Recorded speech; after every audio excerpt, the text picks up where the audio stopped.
more of an emphasis on the game, I guess. But like that's kind of fucked up where you can do well all season and then don't really get rewarded for it. You know what I'm saying? Because that's really what the regular season is for that postseason positioning. But that's kind of cool. So overall, then, like for the game itself, who do you guys think comes away with the victory? The AL or NL? Just based on the rosters. Wow, that's a tough one, man. That's the thing is when you're playing one game, it's so different, because they're playing a series. Literally anything can happen in this game. I'm going to go the NL because I like their pitching staff a little bit better. I think it really comes down to the pitchers. They come in, throw an inning or two. I like the NL's pitchers a little bit better, and it's hard to find holes in that in the hitters in the lineup that you're throwing out there. I'm gonna say NL. On paper, I would not disagree. I'm going to disagree anyway, just for the sake of argument, because it's fun, and go AL. I saw Hunter Pence, and I was like, no. I could see them grooving a couple balls to Carlos Santana or something like that. Hometown guy there. Maybe they groove one to Lindor for me. So I don't know, man. It's a coin flip. But if I had to answer honestly, the roster on the National League team is definitely better, particularly in their 1 through 9. So we'll see though. So how we like in different All-Stars and different sports, like football, you might see a couple of trick plays here and there, and basketball, you see alley-oops, half court threes. What would it be like the equivalent in baseball? Like what we'll see, like more home plate steals attempts, maybe more like anything like that goes on. No, I would say like what Ed said is maybe grooving a pitch or two to a couple guys, but I think they kind of keep it legit. Yeah. I don't think they do anything, like the Pro Bowl or the NBA All-Star Game, which is more entertaining, but I think they just I don't know. Do you see anything? I think in general, I think they make the game just more fun. Yeah. Like you're going to have players that are out there that are going to be mic'd up, that are going to be talking while they're on the field, right? Which is really cool. That's a cool thing to see, to kind of, take a look at what the players are thinking while they're actually out there on the field. I think you have the home run derby, which is fun. I think we're going to talk about that in a minute, but that's just a great fun day, just cool to watch. You might see a little bit more excitement and goofing around from the players than you would, which is just kind of fun to watch. You might see some more of the bat flips that everybody's been talking about, and there's been this whole campaign, let the kids play and stuff like that. And I think you're going to see them showcased here. But you won't see anything, fancy defensively unless a guy tries something between the legs or, something goofy like that out in the field. There's not much you can do to kind of enhance the play. You know what I mean? It's rudimentary, really, how you play the game of baseball. There's no, half-court alley-oop play that you could just run. I mean, I guess they could do something. It makes me think of like a League of Their Own or something, where just doing a split and catching the ball or catching it in her hat or something. But, I mean, yeah. Nothing too crazy. No. I got you. Okay. I always wondered, just hoping to see like somebody like, I don't know. What you can't even really think of it. Yeah. Like, I'm trying to think. Guy turns a cartwheel before he catches the ball in the outfield. I don't know how to make that any fancier. Do like a triple steal or something. I don't know. They could do something fun. Sure. Yeah. Just I don't know. It should be interesting. Like I said, I think now that nothing's riding on it, I think that lightens it up a little bit, which I think is pretty cool. But you've had guys that have taken it seriously too. There was a guy, Pete Rose, played back in the day for the Reds. And he came in and he stole home and crashed into the catcher trying to win the game in the All-Star game, which you don't see a lot. But in general, being a non-contact sport, I think you see a very different style of play in the NFL Pro Bowl and the All-Star game for the NBA, those being more heavily contact sport. I think guys are not trying to get hurt there. Right. That's exactly where you see what I was going to say. So you see the scores being run up and the alley-oops and the goofy, because guys aren't out there trying to get hurt in a contact sport. Whereas with this, baseball is a different type of game. It's a different. They also don't want to get hurt though too. They don't want to hurt themselves because, like we said, it's middle of the season. You got that's a great point. Season to play. You don't want to mess it up because you're out there doing cartwheels before catching a baseball. I thought it would be pretty dope. That would. I'd enjoy. That'd make all the highlight reels. That's for sure. I'd like to see Kyle Schwarber out there or somebody. Dan Vogelbach, doing a cartwheel before catching the ball. Big 300-pound first baseman. Oh shit. It's a big boy. He's a big boy. Do you guys have any memorable All-Star performances that you guys could think of? I mean, you just mentioned the Pete Rose thing.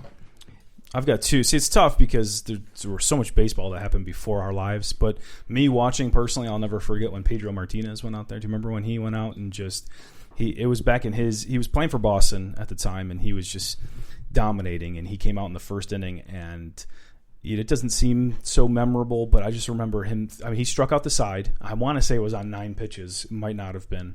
But the movement on his ball, I mean, he was unhittable at the time. That was one. And then I think Cal Ripken Jr. was the other one for me. I think it was 2000 All-Star Game. He had announced it was going to be his last year. And I think they grooved a fastball over the plate for him, and he hit a home run, and he won the MVP of the All-Star game in his last year. And Cal Ripken Jr. is he's like Jesus Christ down in Maryland. I mean, like everything is named after Cal Ripken. Yeah, down there. I mean, there's like that comparison might be an insult to Cal Ripken because it's he's pretty highly regarded down there. I mean, like they've got Cal Ripken Boulevard, Cal Ripken Street. It's just there's restaurants, and I mean he's one of those guys that he's worshipped down there. But I thought that was cool. He got the MVP his last season. He had a home run in that game. He was, obviously they actually say he's one of the more overrated players in baseball. But I mean to play that many games in a row, I don't see how you could be overrated. But. Yeah, definitely true. I think there was one for me. There was a couple of guys that were two-sport athletes. I think that's always really cool to see. Like Bo Jackson actually was the MVP of the All-Star game before. And seeing that guy play in an All-Star game is really cool because you kind of see what a NFL physique looks like next to baseball players, and the guy's just a monster out there. I think that was like late 80s or early 90s or something like that, but he was an absolute freak athlete, and watching him in there was really cool for me. He's one of those athletes where, like, I got a theory. There are certain athletes that aren't born; they're created. So you got your LeBron Jameses, you got your Aaron Judges, you got your Bo Jacksons. Like now, an example nowadays is Zion Williamson. Like I legit think that they was created somewhere in the laboratory, and I'm not going. Like there's no way that somebody could be that big and move that fast, and you know what I mean, that strong. It doesn't make no sense. Yeah, the guy was unbelievable. Or the aliens. Yeah. One or the other. Like a guy like Deion Sanders, the same way, just freakish athlete. Right. And I'm pretty sure, was Deion a two-sport All-Star as well? Was it him and Jack? Are they the only two? I believe Deion made the All-Star game as well for baseball. Brian Jordan was a guy, he was a two-sport guy, but I don't think he ever made I don't think he even made the All-Star team in either baseball or football. But I'm pretty sure Deion and Bo made it in both. And Bo, like I said, was an MVP of the All-Star game, so that was kind of cool. And you'll never see that again. You'll never see these two-sport athletes the way that the way the sports are.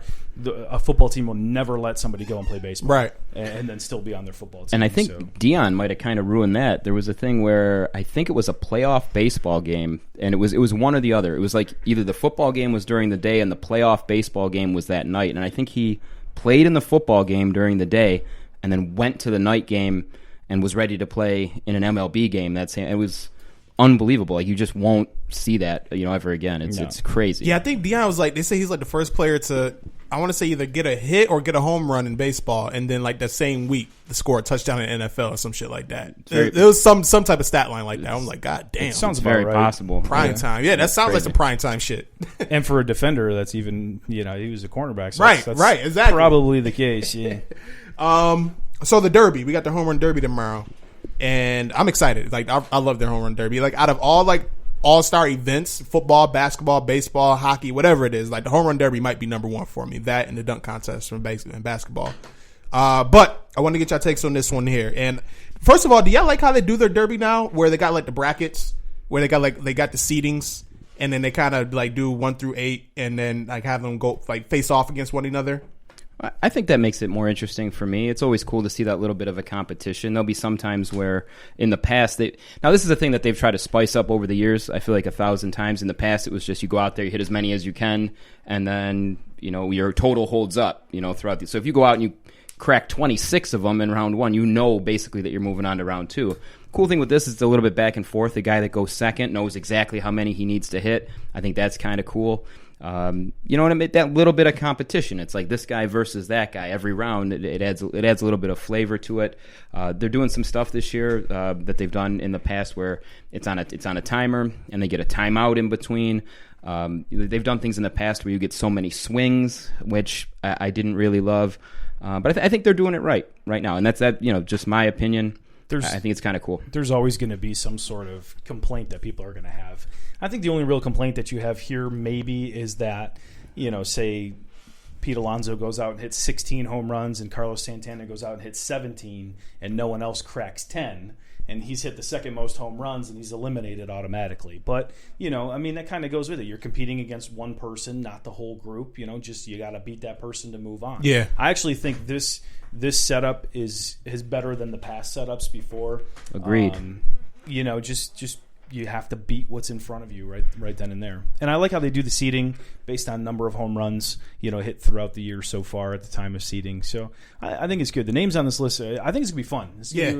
Definitely some fun names on this list for sure. Well, hey, let's talk about it. Let's get our picks. So obviously the 1 seed is Matt Chapman, and he's replacing Yelich, correct? Yeah, breaking news about 4 hours ago now. Yelich pulled himself out with back issues, so they have Chapman replacing him. Okay, so Matt Chapman from the Oakland A's, and then we got Vladimir Guerrero Jr. from Toronto, who that kind of hits close to me because Vlad is my favorite player of all time. And people are shitting on this too. People are shitting on it because they look at the number of home runs that he's hit so far. But I mean, when you get into it doesn't matter how many home runs you've hit to that point in the season. Right. You're getting pretty much grooved fastballs the whole time. You want to get these guys out here with that brute power. Yeah. That it's going to put on a show. Oh, absolutely. Yeah. And Vladdy Jr., Ed, adores, I know he adores the dad, so he probably likes Vladdy Jr. too.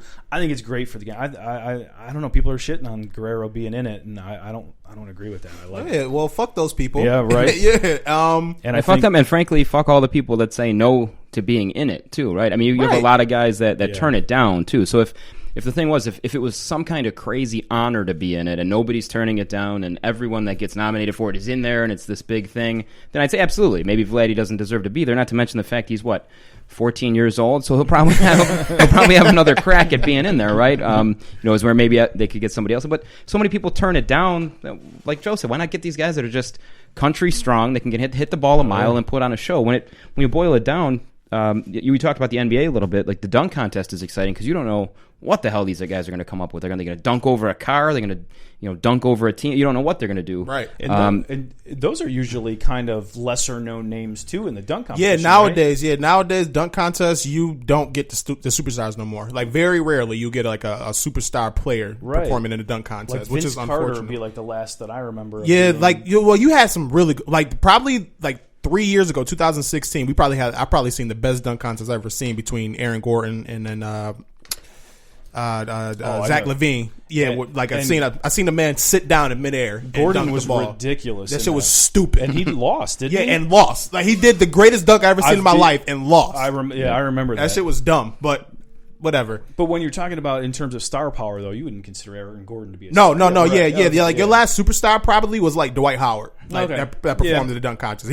To his credit, he put on a fucking show. But oh my God. Yeah, you don't see it no more. You don't see like those superstar players. Remember the '80s with Jordan and Wilkins, Dominique Wilkins, battles. God, Kobe Bryant performed. That was like NBA Jam in real life. Seriously, helicopter dunk. Yeah, you don't see it no more. But so other sports too, like with the NHL, they do a thing called the skills competition, which is kind of cool because guys go out there, they do some insane things with the stick work. All the goals are kind of different.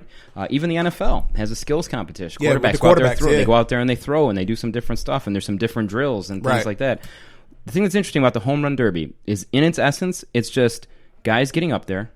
A guy just grooving a ball, and all you're doing every single time, same thing, swinging as hard as you can and trying to put a ball out. So I think what it will take for this to be successful is a guy bringing a little personality to it, like putting on a show as he's doing it.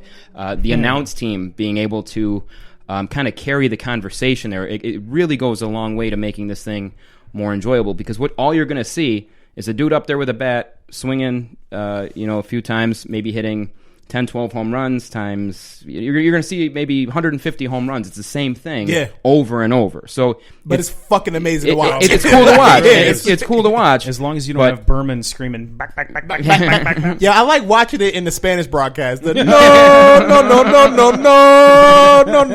I love that shit. Yeah, we need that Spanish goal guy to be up there screaming for home runs. That'd be awesome. That'd be it. Better than Berman's, I'll tell you. Yeah, Berman do get annoying. Oh my God. I mean, we get it. Like, that's your catchright. But when there's going to be about 100 home runs hit in a night, we don't want to hear that shit anymore. every fucking time. All right, so round one, Chapman versus Guerrero Jr. What we think? Oh man, I would say, well,